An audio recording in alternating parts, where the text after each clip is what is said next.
He had scary eyes. That jog any memories? Hi friends, welcome back to my channel. In today's video, we'll take a look at how the actors from the TV series Starsky and Hutch have changed over the years. You'll learn their real names, ages, and see how they look back then compared to now. Don't forget to like this video and subscribe to the channel for more. Let's dive in. David Soul as Kenneth Hutch Hutchinson.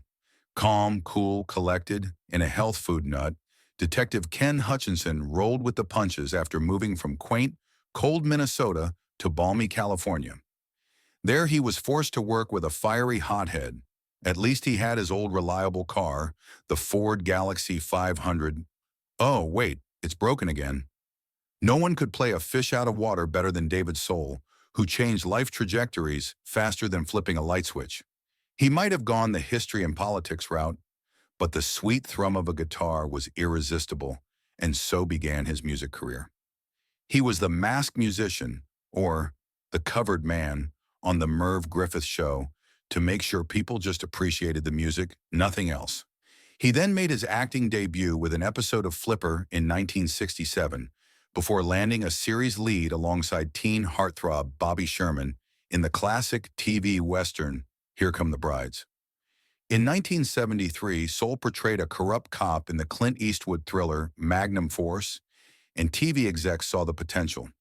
Soul even directed 3 episodes of Starsky and Hutch, highlighted by Season 2's Survival.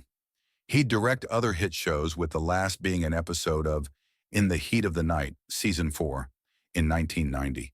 Directly following his Hutch, he wonderfully brought Stephen King's masterpiece, Salem's Lot to life, for a 2-part miniseries. He also returned to his first love and released #1 hit singles, including Silver Lady and Don't Give Up on Us Baby. He'd go on tour for years as well. Soul also uses his name for good, funding documentaries about water quality and Native American land rights, honoring his Lutheran minister dad with civic duties. The last time we saw him on screen was in 2013 in the James McAvoy-led film Filth, where David steals the show with a car karaoke performance of his own song, Silver Lady. It's fantastic. Not so great is that fact that on January 4th, 2024, David died at the age of 80 from the impact of COPD. Paul Michael Glaser as David Starsky. You cross a line in Bay City, you'd be wise to avoid Detective David Starsky. Combine the training of a U.S. Army vet with invaluable street smarts, a Brooklynite upbringing, and absolutely no fuse, and you have one lean, mean, crime-fighting machine. And definitely don't mess with his Gran Torino or his partner. Not necessarily in that order. Paul Michael Glaser is an East Coaster himself and followed his gut to get into acting from day one. His film debut created some news in 1971 as the student Perchik in Fiddler on the Roof. He then went from show to show as a guest star, including some real classics like Kojak and The Waltons. Starsky and Hutch really let Glaser shine as both a star and a director. It ran for just 4 seasons, but he'll be back. Okay, wrong movie, but not far off. Glaser's second directed film was the 1987 Schwarzenegger action flick, The Running Man. He was finally fulfilling his dream and continued directing, even writing the story for 1996's Kazam, starring the big Aristotle himself, Shaquille O'Neal. The last time he directed was in 2008 with 5 episodes of the show Las Vegas. After not acting for more than 15 years, in 2003, he went back to the big screen with an all-star cast including Diane Keaton and Jack Nicholson in Something's Gotta Give. Everything ran smoothly for Glaser's career, but his personal life contained a lot of tragedy. Glaser married activist Elizabeth Meyer, and in 1981, during the birth of their first child, she needed a life-saving blood transfusion. Tragically, the blood was contaminated with HIV, and they were unaware of this fatal error until 4 years later. Ariel Glaser died at 7 years of age in 1988, and Elizabeth followed in 1994. Glaser, 80, keeps up a strong front, picking up his wife's work where she left off and served as the chairman for the Elizabeth Glaser Pediatric AIDS Foundation until 2002, although he still holds the honorary position. He also cautions fans against letting their fantasies run wild about their idols. and hopes people understand he's not actually Starsky. But he and Soul did suit up once again for cameos in the 2004 Starsky and Hutch film with Ben Stiller and Owen Wilson. His most recent acting appearance was in 2019 as Leo in Netflix's Grace and Frankie. An all-around Renaissance man, he also hosted an art exhibit called The Third Act, a reference to this third big stage in his working life. Antonio Fargas as Huggy Bear. Hey, Huggy Bear, what tips have you got for us? This ought to be good. The fabulously dressed, morally dubious Huggy Bear was a lot of things, but reliable definitely tops the list. Huggy Bear always had the best clothes and the best lines of the whole show. Antonio Fargas had early experience making sure he stood out, as one of 11 siblings in his New York City household. He broke into the movie scene with 1969's Robert Downey Sr., written and directed film, Putney Swope. Then he portrayed Foxy Brown's brother in that 1974 blaxploitation cult classic. After that, he became Huggy Bear because Barry Shear, who was directing the pilot episode, had previously directed Fargas in the 1972 film Across 110th Street. Huggy wasn't supposed to be a recurring character, but Fargas brought the magic that made him a mainstay. He was a milestone in television history, giving audiences a crucial secondary character that was of Puerto Rican descent.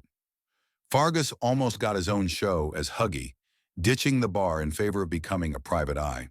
But the premise they introduced, Huggy Bear and the Turkey, didn't quite resonate with viewers, and as a result, it never got off the ground. Fargas kept himself busy out of necessity since, as he puts it, your acting muscles atrophy when you don't use them. His next most memorable work came with 27 episodes of Everybody Hates Chris as the character Doc, about the early life of Chris Rock. The title was a play on Everybody Loves Raymond. Fargas, 77, is determined to live life to its fullest because the 1994 earthquake in California left he and his wife both thinking the other had actually died. Neither could see or get to the other until after the disaster ended. Thankfully, that was not the case, and he shares frequent updates on Instagram cataloging his latest project, in this case, Mr. Mayfair, filmed in Portugal, as well as Until We Meet Again and 1 Year Off. He is currently filming Deep. Keep it up, Huggy. Turkey Buzzard, this is Chicken Little. Come in. That was a pretty great ride in the striped tomato. Now, before we call it a day, we need a tip that even Huggy can't provide. Bernie Hamilton as Captain Harold Doby. A good detective force needs a strong leader at the top.